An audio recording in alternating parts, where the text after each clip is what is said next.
আসসালামু আলাইকুম রহমতুল্লাহ। প্রিয় সপ্তম শ্রেণীর শিক্ষার্থী বন্ধুরা, গত ভিডিও ক্লাস পর্যন্ত আমরা মূলত আলোচনা করে শেষ করেছিলাম তোমাদের ইংলিশ পাঠ্য বইয়ের ইউনিট 4 এর লেসন 2 এর আগ পর্যন্ত। সো আজকের এই ভিডিওতে আমরা সম্পূর্ণ নতুন একটা লেসন শুরু করতে যাচ্ছি এবং এটা কিন্তু অনেক ইন্টারেস্টিং একটা লেসন। সেটা হচ্ছে লেসন 3 বা এ নিউ জেনারেশন বা একটা নতুন প্রজন্ম। সো বন্ধুরা, চলো আমরা বেশি কথা না বাড়িয়ে আমরা আমাদের ভিডিওর মূল আলোচনা শুরু করে দিই। তবে ভিডিওটি শুরু করার আগে তোমাদের কাছে একটা ছোট্ট রিকোয়েস্ট থাকবে, যদি আমাদের এই চ্যানেলের কোনো ভিডিও তোমার কাছে কোনো রকমের হেল্পফুল মনে হয় তাহলে অবশ্যই আমাদের চ্যানেলটিকে সাবস্ক্রাইব করে দিবে। সো চলো এবার একটু আমরা আলোচনা সামনে এগিয়ে নিয়ে যাই। ফার্স্টে রয়েছে কিছু লার্নিং আউটকাম বা আমাদের এই যে পাঠটা পড়বো, এই পাঠটা পড়ার মাধ্যমে আমরা আসলে কী কী ফলাফল অর্জন করতে পারবো সেই বিষয়ে আমরা একটু দেখি। After we have studied this unit, অর্থাৎ এই পাঠটা বা এই লেসনটা পড়ার পর উইল বি এবল টু, আমরা সক্ষম হব understand the concept of generational naming and it's historical context. মানে আমরা বুঝতে পারবো, কনসেপ্ট মানে তো জানোই বিষয়বস্তু। সো জেনারেশনাল নেমিং মানে হচ্ছে কোনো একটা প্রজন্মে কীভাবে নামকরণ করা হয় সেই কনসেপ্ট বা সেই ধারণাটা আমরা পাবো। অ্যান্ড ইটস হিস্টোরিক্যাল কনটেক্সট, এবং এর পিছনে কি ঐতিহাসিক কনটেক্সট বা পটভূমি রয়েছে, কি ঘটনাগুলো রয়েছে সেই বিষয়ে আমরা জানতে পারবো। Analyse the unique characteristics and challenge of generation Z, মানে জেনারেশন জেড বা আমরা যেটাকে জেন জেড বলে থাকি, তাদের আসলে কী কী চ্যালেঞ্জ বা তাদের কি বিরূপ মানে প্রভাবটা তাকে তাদেরকে মোকাবেলা করতে হবে, কিংবা তাদেরকে আসলে মানে তাদের যে ইউনিক বা মৌলিক ক্যারেক্টারিস্টিকগুলো মানে অ্যানালাইজ করতে হবে, এই বিষয়টা নিয়েও আমরা শিখতে পারবো। Examine the influence of global events on generational identity, এবং আমরা এটা পরীক্ষা করে বের করতে পারবো বা আমরা পরীক্ষা করতে পারবো the influence of global events, মানে পৃথিবীতে বিভিন্ন অনুষ্ঠানগুলো রয়েছে বা বিভিন্ন ইভেন্টগুলো রয়েছে, বৈশ্বিক ইভেন্টগুলো, সেগুলো আসলে কতটুকু প্রভাব ফেলে অন জেনারেশনাল আইডেন্টিটি, মানে একটা প্রজন্মের মানে পরিচিতকরণের ক্ষেত্রে বা তাদের একটা নামকরণ করার ক্ষেত্রে কিংবা তাদের একটা পরিচয় ফুটে তোলার ক্ষেত্রে। ঠিক আছে, explore the legacy of generational struggles in Bangladesh, এবং আমরা এটাও মানে জানতে পারবো যে আসলে কীভাবে আমরা পূর্বপুরুষ থেকে উত্তরসূরিরা কীভাবে মানে একটা জেনারেশনাল স্ট্রাগল বা একটা প্রজন্মের একটা যুদ্ধ বা লড়াই আমরা এই বাংলাদেশিরা শিখে আসছি, সেটা সম্পর্কে আমরা শিখতে পারবো। Evaluate the importance of governance to meet the needs of new generation. ঠিক আছে, এর মানে কি? এর মানে হচ্ছে যে এই যে এখানে যে শব্দটা আছে ইভালুয়েট শব্দের অর্থ হচ্ছে যে মূল্যায়ন, মানে আমরা মূল্যায়ন করতে পারবো যে এই যে গভর্নেন্স যারা রয়েছে বা সরকার যারা রয়েছে, সরকারের আসলে কি গুরুত্ব রয়েছে, the needs of new generation, মানে নতুন জেনারেশনে কি প্রয়োজন রয়েছে সরকারের। সো এবার চলো আমরা জেন জেড যেটা রয়েছে, এই যে পাঠটা জেন জেড অ্যান্ড রেভলিউশন, মানে এই যে পাঠটা রয়েছে এই পাঠটা আমরা আস্তে আস্তে পড়বো। লিসেন টু দ্য সং কথা খ by Shezan on internet. So এটা আসলে একটা র্যাপ সঙের মতো। সো আমরা একটু নিচের পাঠটা পড়লেই বুঝতে পারবো। Have you hear the song কথা ক বাই শেজান, মানে শেজান হচ্ছে একজন ছাত্রের নাম, সেই গানটা গেয়েছিল। While singers from earlier generation were often too afraid to use music as a form of protest, মানে যেখানে আসলে আমাদের পূর্ববর্তী যারা মানে জেনারেশনের যে সিঙ্গাররা ছিল বা গায়করা ছিল, তারা যেখানে ভয় পেত যে এরকম প্রোটেস্ট বা আন্দোলন নিয়ে একটা গান তৈরি করতে, artist like Shezan and Hannan have কারেজিয়াসলি spoken out. ঠিক আছে, এবং এই ক্ষেত্রে আমাদের যে আর্টিস্টরা রয়েছে যেমন শেজান কিংবা হান্নানের মতো, তারা কিন্তু উৎসাহভাবে বা অনুপ্রেরণাভাবে তারা কিন্তু এগিয়ে এসেছে এবং তারা এরকম একটা গান কিন্তু তারা লিখেছে। Their rap song became anthems of the July uprising in 2024। Uprising শব্দের অর্থ হচ্ছে যে, আপরাইজিং শব্দের অর্থ হচ্ছে তোমার আন্দোলন বোঝাচ্ছে। ঠিক আছে, আপরাইজিং শব্দের অর্থ, আচ্ছা আমি একটু দেখে নিই আপরাইজিং শব্দের অর্থটা কি। আপরাইজিং শব্দের অর্থ হচ্ছে যে বিপ্লব বা অভ্যুত্থান বোঝাচ্ছে। ঠিক আছে, সো এটা আসলে তাদের আমাদের জুলাই যে অভ্যুত্থানটা ছিল 2024 সালে, সেই ক্ষেত্রে এই গানটা অনেক বেশি ভূমিকা রেখেছে। The new generation is no longer afraid, মানে বর্তমান জেনারেশন এখন আর ভয় পায় না। They are brave and different, তারা খুবই সাহসী এবং ভিন্ন। But how do we make sense of the difference, কিন্তু কীভাবে আসলে আমরা এই যে ভিন্নতার যে ধারণাটি এটা আসলে আমরা কীভাবে তৈরি করবো। হোয়াট ডিফাইন্স ডিফারেন্ট জেনারেশন, মানে এটা আসলে বোঝাচ্ছে যে ডিফাইন শব্দ যেটা রয়েছে, ডিফাইন শব্দের অর্থ হচ্ছে যে, ডিফাইন শব্দের অর্থ হচ্ছে নির্ধারণ করা, মানে এই যে জেনারেশনের যে ডিফারেন্টটা বা ভিন্নতা, এটা আসলে আমরা কীভাবে মানে কী করবো, কীভাবে আমরা ভিন্নতা যেটা রয়েছে কীভাবে আমরা তা নির্ধারণ করবো। সো এটা আসলে আমাদের জানতে হবে। And what are the connection that link them across time, এবং এগুলো আসলে তাদেরকে সময়ের সাথে কীভাবে যুক্ত করে দিয়েছে এটাও আমাদেরকে একটু জানতে হবে, তাই না? তো এবার চলো আমরা পরবর্তী পেজে চলে যাই। Although, যা হোক, generational levels are rooted in Western ideas and may not universally apply. They can sometimes offer a useful framework for understanding changing social dynamics. ঠিক আছে, the idea of naming generation started in the early 20th century with the lost generation. ঠিক আছে, মানে এই যে মানে একটা প্রজন্মকে নামকরণ করার যে চিন্তা ভাবনা, এটা আসলে শুরু হয়েছিল কখন? এটা শুরু হয়েছিল যে আমাদের বিংশ শতাব্দী যেটা ছিল বা 1900 সালের দিকে যে কথাটা, সেই বিংশ শতাব্দীর সময় বা শুরুর দিকে এই যে একটা লস্ট জেনারেশন নামে একটা কথা মানে একটা প্রচলিত হয়েছিল, সেখান থেকে মূলত জেনারেশনাল নেমিংয়ের ধারণাটা আমাদের এসেছে। This referred to those who suffer the aftermath of World War One and the Great Depression. মানে এই যে ধারণাটা, এটা আসলে এসেছিল মূলত তাদের জন্যই বা তাদেরকে নিয়ে যারা আসলে ভুগছিল যে এই যে ওয়ার্ল্ড ওয়ার টু যেটা ওয়ান যেটা ছিল বা আমাদের প্রথম বিশ্বযুদ্ধের পরে যে যারা আসলে গ্রেট ডিপ্রেশন কিংবা আফটারম্যাথে ভুগছিল, তাদের বিষয়গুলো নিয়ে মূলত তাদেরকে নিয়ে মূলত লস্ট জেনারেশন একটা নামকরণ করা হয়েছিল। সো এইটাই এখানে বলা হয়েছে আর কি। সো এখানে কিছু পিকচার রয়েছে, পিকচারগুলো তোমরা একটু পড়ে নিবা, ঠিক আছে। The naming practice continued with generation X and then millennials eventually reaching generation Z. ঠিক আছে, মানে এই যে একটা জেনারেশন নামকরণ করা এক্স নামে, সো এটা আসলে আস্তে আস্তে ইভেনচুয়ালি বা ঘটনাক্রমে আস্তে আস্তে সেটা কী হয়েছিল, সেটা পৌঁছে গেছে জেনারেশন জেড পর্যন্ত। So generation Z is a group that grew up entirely in the digital age, the first to zoom into the internet. মানে এই জেনারেশন জেড যারা আছে তারা সবাই মানে পুরোপুরিভাবে তারা আসলে ইন্টারনেটের যুগে বেড়ে উঠেছে। ঠিক আছে, বিশেষ করে তারা ইন্টারনেটের যে যুগটা রয়েছে বা ডিজিটাল যুগটা রয়েছে, এই যুগটাতেই তারা মূলত সবাই বেড়ে উঠেছে। মানে জন্ম থেকে শুরু করে তারা এই পর্যন্ত বেঁচে আছে, পুরোটাই তাদের ইন্টারনেটের যুগে বা এই একবিংশ শতাব্দীর কথা বলা হচ্ছে। Growing up with social media, a mobile internet, and a lot of information, Gen Z experience a paradox: hyper-connected yet often isolated, digitally adapted but frequently anxious, free yet persistently stressed.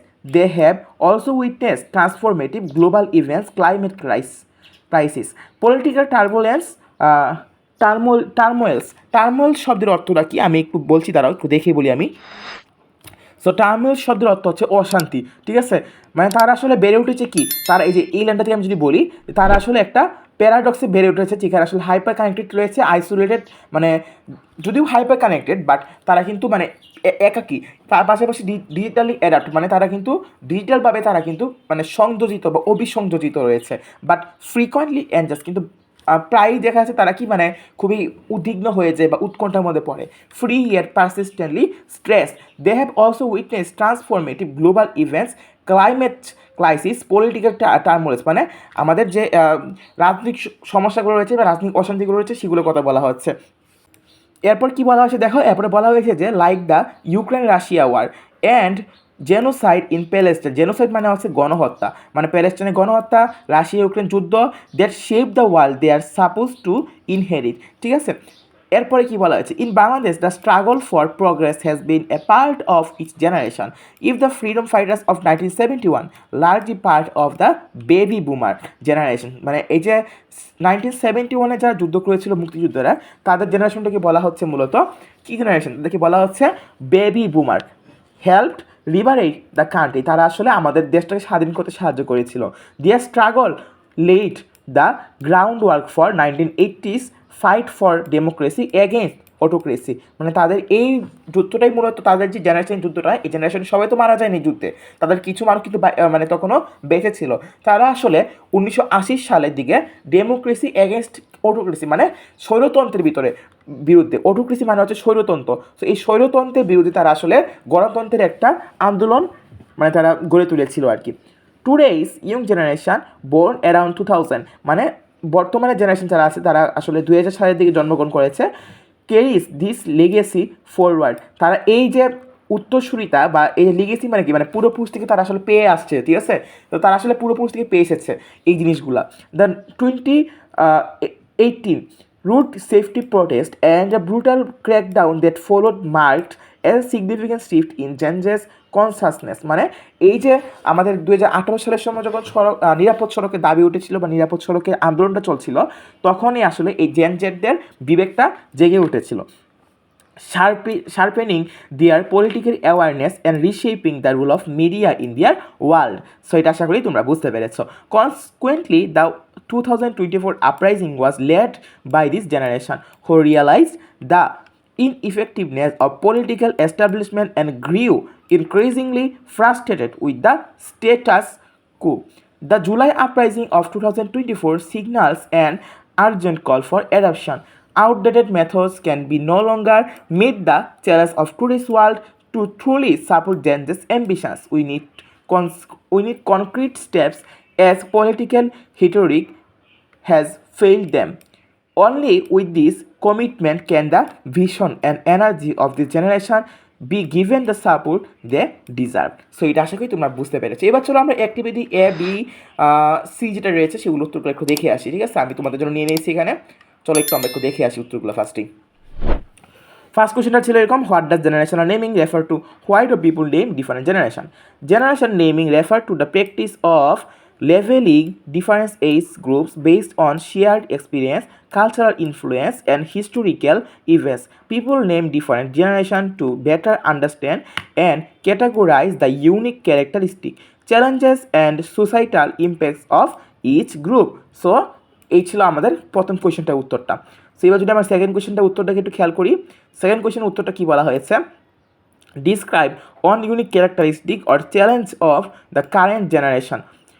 The unique characteristic of the current generation is that they are the first to grow up entirely in the digital age, making them highly connected and tech savvy. A challenge they face is the paradox of being hyper connected yet often feeling isolated or lost. ঠিক আছে, এবার second কোয়েশ্চেনটা যদি আমরা খেয়াল করি কী বলা হয়েছে, সেকেন্ড কোয়েশ্চেনটা বলা হয়েছে হচ্ছে যে what do you know about the legacy of generational struggles in Bangladesh? Describe in brief. The legacy of generational struggles in Bangladesh includes historical movement for democracy and rights, such as the protest symbolized by figure like Noor Hussain. Noor Hussainটা বলা যিনি ছিলেন তিনি হচ্ছে তোমার 80-র দশক বা 19 মানে 20 শতাব্দীর দিকে তিনি আন্দোলন করেছিলেন স্বৈরতন্ত্রের বিরুদ্ধে। এটা আসলে আমরা ভালো করে জানি না, তোমরা চাইলে ইন্টারনেটে সার্চ করলে পাবা নূর হুসাইন নামে।